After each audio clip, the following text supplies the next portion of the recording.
الحمد للہ وحدہ والصلاة والسلام علی من لا نبی بعدہ اشہد ان لا الہ الا اللہ وحدہ لا شریک لہ واشہد ان محمدا عبدہ ورسولہ۔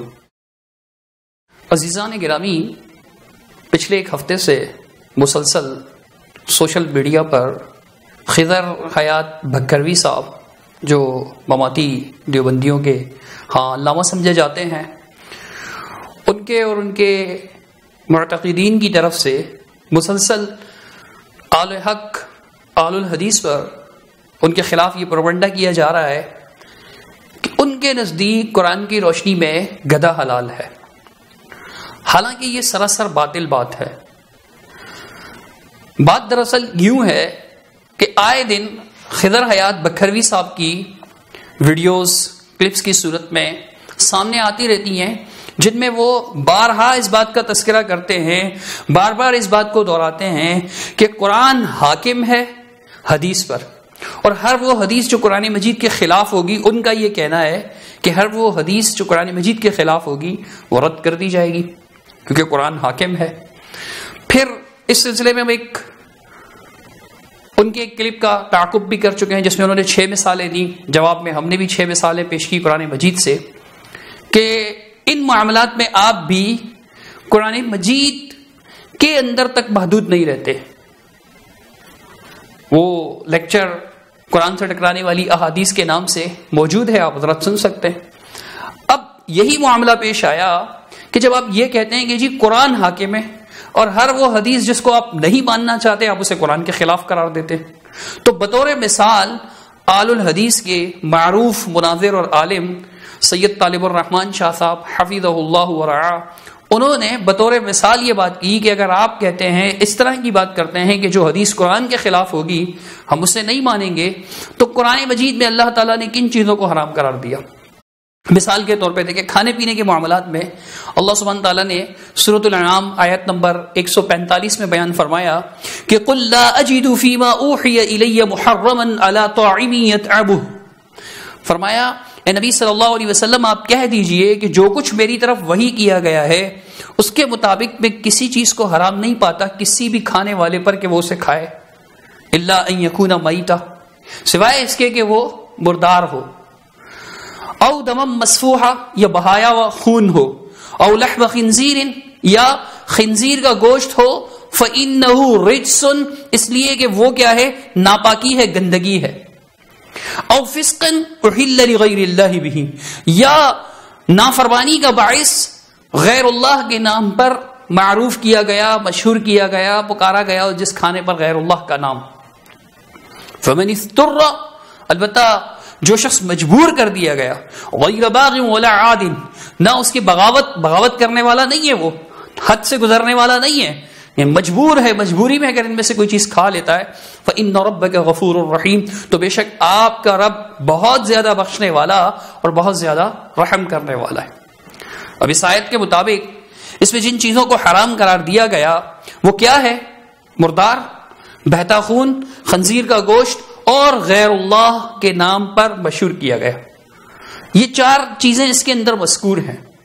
تو کہا گیا کہ جی قرآن تو ان چیزوں کو کھانے والے پر، طعام کوئی کھانا، وہ یہ چیزیں حرام ہیں، تو اس کے علاوہ جانوروں میں صرف خنزیر کا نام لیا ہے قرآن مجید نے، اور کسی جانور کا نام نہیں لیا، جیسے گدھا ہے سبھی اس کو حرام مانتے ہیں، تمام اہل اسلام اسے حرام مانتے ہیں۔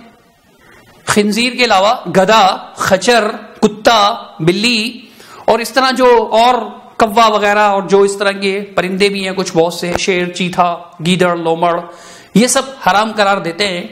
تو آیت میں تو صرف ان چیزوں کا ذکر ہے، تو یہاں پر آپ حرام کیوں قرار دیتے ہیں؟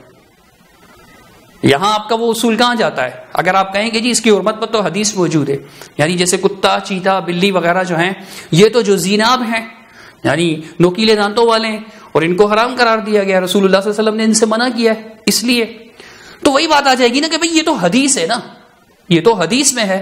اگر گھریلو گدھے جو پالتو گدھے عام طور پر حرام کیے گئے ہیں احادیث میں، جنگ خیبر کے موقع پر ہمیشہ کے لیے حرام کر دیے گیا، معروف احادیث ہے، میں اختصار سے بس صرف بتا رہا ہوں کیونکہ یہ سب معروف ہیں احادیث الحمدللہ۔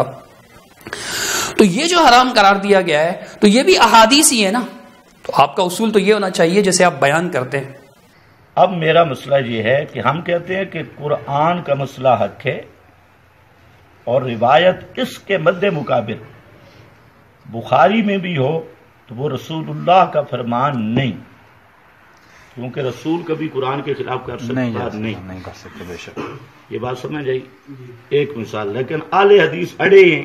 آپ کے بیان کردہ اس اصول کے مطابق ہونا تو یہ چاہیے آپ کہیں کہ جی قرآن حاکم ہے، چونکہ قرآن میں تو یہی چیزیں حرام ہیں، اس کے علاوہ نہیں، تو لہٰذا گدھا بھی حلال ہے، کتا بھی حلال ہے، شیر بھی حلال ہے، گیدڑ لومڑ بھی حلال ہیں، اور اسی طرح کوا بھی حلال ہے، عقاب بھی حلال ہے، چیل بھی حلال ہے، شکرا بھی حلال ہے، باز بھی حلال ہے. آپ ان سب کو حلال قرار دے دیجئے. کیوں حرام قرار دیتے؟ قرآن مجید سے ان کی حرمت آپ ثابت نہیں کر سکتے. یہ چیلنج تھا. جو لوگ قرآن کے مقابلے میں حدیث کو نہیں مانتے ان سے یہ گزارش ہے کہ وہ گدھے کا گوشت کھائیں یا گدھے کے گوشت کو قرآن سے ثابت کریں کہ قرآن نے اس کو حرام قرار دیا ہے. تو قرآن سے گدھے کا حرام ہونا آپ ثابت نہیں کر سکتے. یہ چیلنج تھا اور یہ نہیں کر سکتے یقیناً. اب اس کا جواب دینا تو ان کے بس کی بات نہیں تھی. سید طالب الرحمن شاہ صاحب نے، جیسا کہ ہمیشہ سے اہل اسلام حدیث کو ماننے والے جب جب منکرین حدیث پیدا ہوئے تب سے لے کر اب تک ان سے پوچھتے آ رہے ہیں کہ حرمت والی چیزیں تو یہ ہیں، آپ اسلام کا دعویٰ کرتے ہو، قرآن کو ماننے کا دعویٰ کرتے ہو، تو کیا آپ ان چیزوں کو حرام قرار دیں گے یا حلال قرار دیں گے؟ پوچھتے ہیں اور بہت سے لوگ لاجواب ہو جاتے ہیں. منکرین حدیث کوئی جواب نہیں ہے ان کے پاس. یا حلال مان لیں یا پھر جو ہے نا وہ کوئی تعویل کرتے پھرتے. اگر صاف لفظوں میں ایسی چیزوں کو جب وہ حلال مان لیں گے تو لوگوں کو تو پتہ چل جائے گا کہ ان کا اسلام سے کتنا کوئی تعلق ہے. تو وہ تعویلات کرتے ہیں.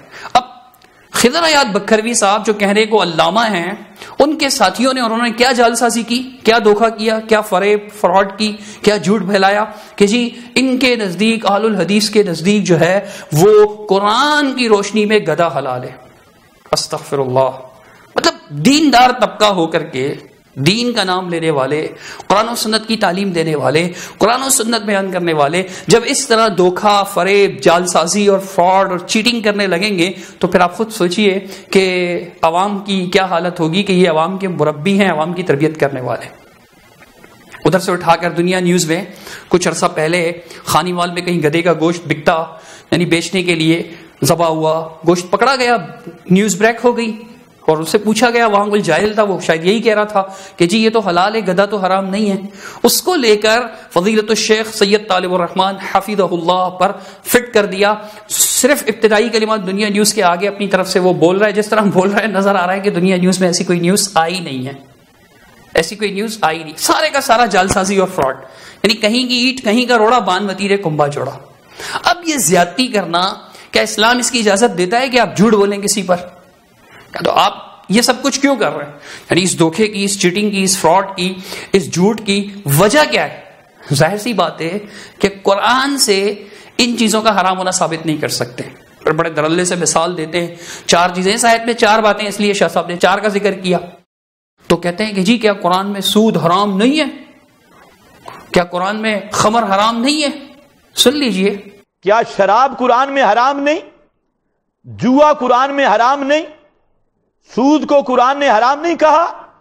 ہاں حرام ہے. آپ لسٹ بڑھا دیں گے کہ بھئی یہ قرآن میں جو ہے وہ خمر کو بھی حرام قرار دیا گیا ہے، نشے والی شراب کو حرام قرار دیا گیا ہے، خمر کو.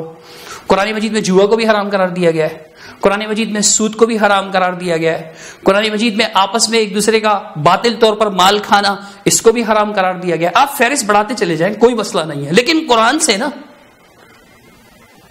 سود حرام ہے، اس سے گدھا حرام کیسے ثابت ہوا؟ سود حرام ہے، اس سے کتا حرام کیسے ثابت ہوا؟ بلہ حرام کیسے ہوا؟ چیتا، گیدڑ، لومڑ حرام کیسے ہوا؟ چوہا کیسے حرام ہوا؟ اس سے یہ بتانا ہے اپنے قرآن سے. یہ سوال تھا، اس کا جواب دے نہیں پا رہے. کہتے ہیں جی اہل حدیث کے نزدیک گدھا حلال ہے. استغفر اللہ. اہل حدیث تو ہمیشہ سے گدھے کو حرام کہتے ہیں. حدیث موجود ہے رسول اللہ صلی اللہ علیہ وسلم کی صحیح مسلم شریف میں کہ اللہ کے رسول صلی اللہ علیہ وسلم نے قیامت کے دن تک ان چیزوں کو حرام قرار دے دیا تھا. گدھے کے گوشت کے بارے میں کہ قیامت تک اللہ کے رسول صلی اللہ علیہ وسلم نے اس کو حرام قرار دے دیا تھا. متعۃ النساء سے بھی منع فرمایا تھا. تو یہ بڑی معروف حدیث ہے. اہل حدیث قطعاً اس کو حلال نہیں کہہ سکتے. قطعاً کہتے ہی نہیں ہیں یہ ان کا جھوٹ ہے، یہ ان کا فراڈ ہے۔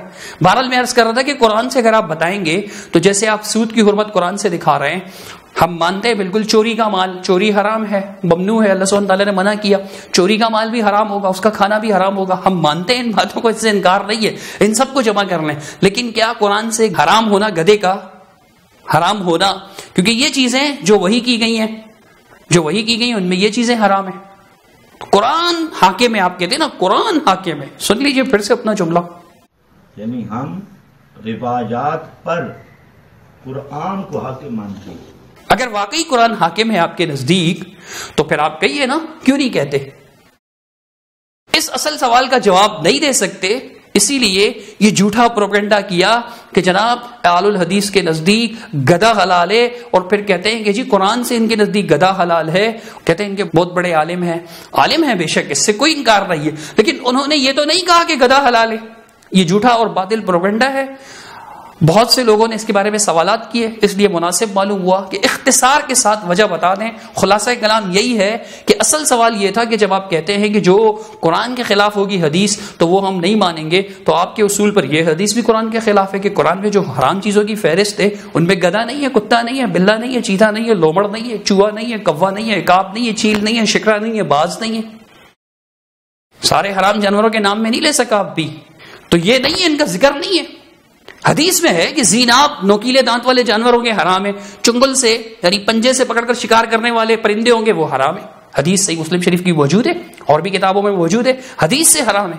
قرآن سے ان کا حرام ہونا ثابت کیجئے، اگر نہیں کرتے تو پھر جیسے آپ اور احادیث کو فوراً جٹ سے فوراً آپ کا من نہیں مانتا تو آپ فوراً سے پہلے کہہ دیتے یہ حدیث قرآن کے خلاف ہے، یہ حدیث قرآن کے خلاف ہے، یہ حدیث قرآن کے خلاف ہے، پھر چیلنج کرتے ہیں کہ 200 مسائل میں ایسے بتا سکتا ہوں جس میں جو ہے وہ اہل حدیث یہ ٹائٹل دیتے ہیں 200 مسائل اہل حدیث قرآن کے خلاف ہیں، اور 200 مسائل پوچھ لیں انشاءاللہ ان 200 مسائل پر اب احادیث پیش کر دیں گے آپ کو۔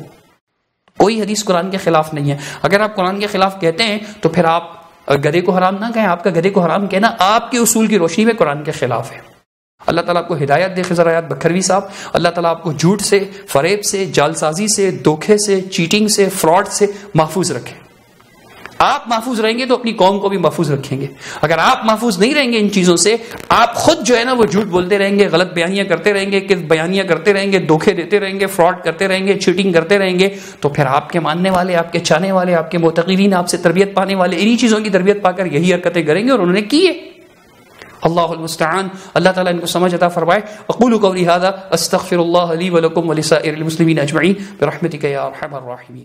شب گریزاں ہوگی آخر جلوائے خورشید سے، یہ چمن معمور ہوگا نغمائے توحید سے۔